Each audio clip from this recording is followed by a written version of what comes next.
Hello मेरे प्यारे प्यारे दोस्तों, उम्मीद है आप सभी लोग अच्छे होंगे और अच्छे से अपना काम कर रहे होंगे। मैं भी अच्छी हूँ, मैं भी अच्छे से अपना काम कर रही हूँ। चलिए हमारी वर्कशीट स्टार्ट करते हैं। आज की 58 मैथ की है। ठोस आकृतियों के संयोजन का आयतन, यानी कुछ आकृतियों को मिलाकर हम उसका आयतन निकालना आज जानेंगे। पहले देखिए, घनाभ का आयतन दिया हुआ है L × B × H, यानी कि लंबाई गुना चौड़ाई और ऊंचाई। घन का दिया हुआ है साइड, यानी कि एक उसके किनारा किनारा किनारा, 3 किनारे हैं।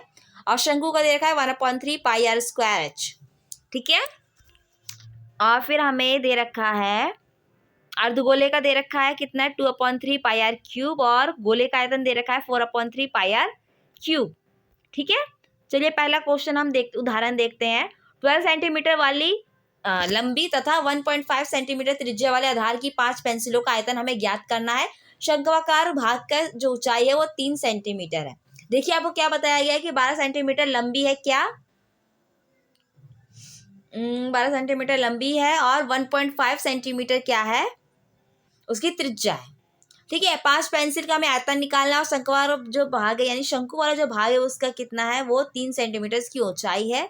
ये जो टोटल है ये 12 सेंटीमीटर लिखा हुआ है और जो शंक्वाकार भाग की ऊंचाई थी वो थी 3 सेंटीमीटर और जिसकी त्रिज्या है वो कितनी है 1.5। ठीक है। अब हमें इसकी 5 इस तरह की पेंसिल निकालने, तो हम कैसे निकालेंगे। आर हमारा कितना है, त्रिज्या है 1.5, तो हम इसे 3/2 लिख सकते हैं सेंटीमीटर। H1 क्या है हमारा 6 सेंटीमीटर, H2 क्या है हमारा 3 सेंटीमीटर। H1 हम मान लेते हैं पेंसिल की लंबाई और H2 मानते हैं हम शंकु की लंबाई। 5 पेंसिलों का आयतन निकालें तो क्या निकालेंगे, देखिए हमसे 3 चीज जोड़ेंगे। आयतन निकालने के लिए क्या करते हैं, 3 चीज जोड़ते हैं। ये एक बेलन है, नीचे एक अर्धगोला है और ऊपर में एक शंकु है। ठीक है। तो हम तीनों को जोड़ेंगे, इन तीनों का आयतन को लेके हम जोड़ते हैं। तो 5 पेंसिलों का आयतन क्या होगा, V बेलन का आयतन प्लस शंकु का आयतन प्लस अर्धगोले का आयतन और मल्टीप्लाई में 5, क्योंकि 5 पेंसिल है। सब का हम फॉर्मूला लिखते हैं πr² plus 1/3 πr² plus 2/3 πr³ multiply में 5।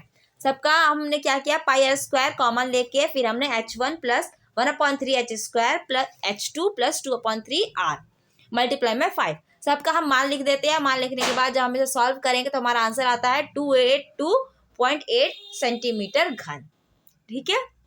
तो ये हमारा आंसर आया निकल के। अब देखिए दूसरा क्वेश्चन देखते हैं। एक दवाई का कैप्सूल बेलन के आकार का है जिसके दोनों किनारों पर अर्धगोले हैं। ठीक है। अब बेलन की कैप्सूल की कुल लंबाई कितनी है, 14 सेंटीमीटर और व्यास जो है 5 सेंटीमीटर है। इसका आयतन हमें ज्ञात करना है। चलिए देखिए आपको इसमें क्या बता रहा है कि देखिए एक बेलन है, ये देखिए यहाँ पर एक बेलन है, कैप्सूल जो है उसमें एक बेलन है और लास्ट में 2 क्या है, अर्धगोले हैं। ठीक है। और हमें इसका क्या निकालना, आयतन ज्ञात करना। तो हम आयतन ज्ञात करते हैं। बेलन की ऊंचाई कितनी है 14 - 5 यानी कि 9 मिलीमीटर है। बेलन की त्रिज्या क्या है, हमें पहले ही बता रखी है 5/2 है, 5 सेंटीमीटर है हमारे उसका व्यास, तो हम उसकी त्रिज्या निकालते क्या आएगा 5/2 हो जाएगा। कैप्सूल का आयतन कैसे निकालेंगे, बेलन का आयतन प्लस हमारा 2 अर्धगोले का आयतन। ठीक है। सबका फॉर्मूला लिखते हैं πr² plus 2 × 2/3 πr³ equals to πr² common लेंगे H प्लस 4/3 R। सबके वैल्यू पुट करते हैं। वैल्यू पुट करने के बाद जो हमारा आंसर आता है 31.97 मिलीमीटर क्यूब। तीसरा क्वेश्चन करते हैं। एक बेलनाकार टंकी है जिसकी ऊंचाई जो है 8 सेंटीमीटर है, जिसका ऊपरी भाग पे क्या है 4 सेंटीमीटर वाला एक शंकु है और हमें इसकी टंकी का जो आयतन ज्ञात करना है। देखिए इसमें क्या क्या बता रखा है कि ये एक बेलनाकार है और उसके ऊपर एक शंकु है। ठीक है। ये इसकी त्रिज्या दे रखी है 3 सेंटीमीटर, 8 सेंटीमीटर इसकी लंबाई और 4 सेंटीमीटर इसकी लंबाई है। ठीक है। हम इसका आयतन निकालते, तो हम क्या करेंगे आयतन निकालने के लिए, एक बेलन का आयतन प्लस हमारे शंकु का आयतन निकालेंगे। बेलन की ऊंचाई को हम H1 मान लेते हैं जो कि 8 सेंटीमीटर है, त्रिज्या इसकी 3 सेंटीमीटर और शंकु की ऊंचाई कितनी है 4 सेंटीमीटर। टंकी का आयतन क्या होगा, बेलन का आयतन प्लस शंकु का आयतन, दोनों का फॉर्मूला लिखते हैं πr² H1 plus 1/3 πr² H2। πr² अंदर में हम लेते हैं H1 प्लस 1/3 H2। हम वैल्यू पुट करेंगे। वैल्यू पुट करने के बाद जो हमारा आंसर निकल के आता है वो आता है 254 सेंटीमीटर क्यूब। पहला क्वेश्चन देखते हैं। 16 सेंटीमीटर, 12 सेंटीमीटर, 10 सेंटीमीटर विमाओं वाले घनाभ के से 2 सेंटीमीटर किनारे वाले कितने घन बनाए जा सकते हैं।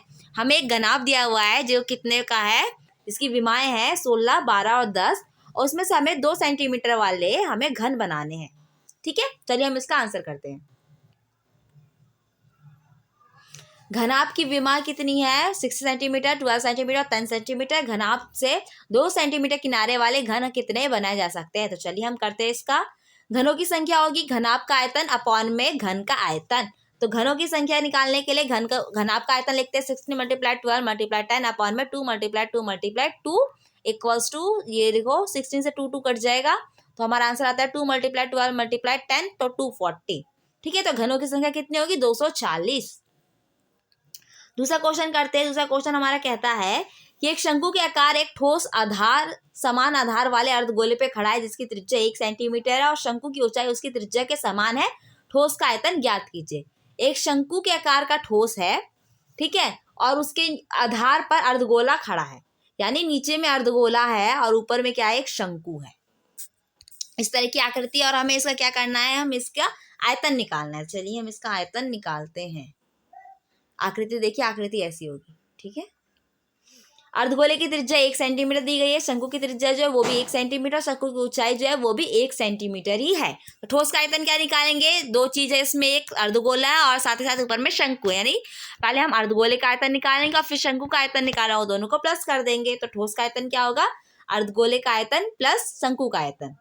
अब दोनों का फॉर्मूला लिखते हैं 2/3 πr³ plus 1/3 πr²h।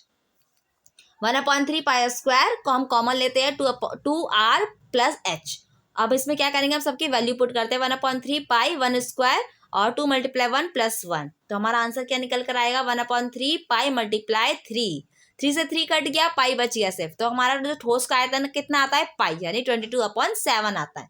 Okay friends, यहाँ पे मेरा वीडियो कंप्लीट होता है। आई होप आपको वीडियो पसंद आया होगा। इसे लाइक कीजिए, कमेंट कीजिए, शेयर कीजिए और ये प्यारी प्यारी वीडियोस देखने के लिए मेरे चैनल को सब्सक्राइब कीजिए। Thank you.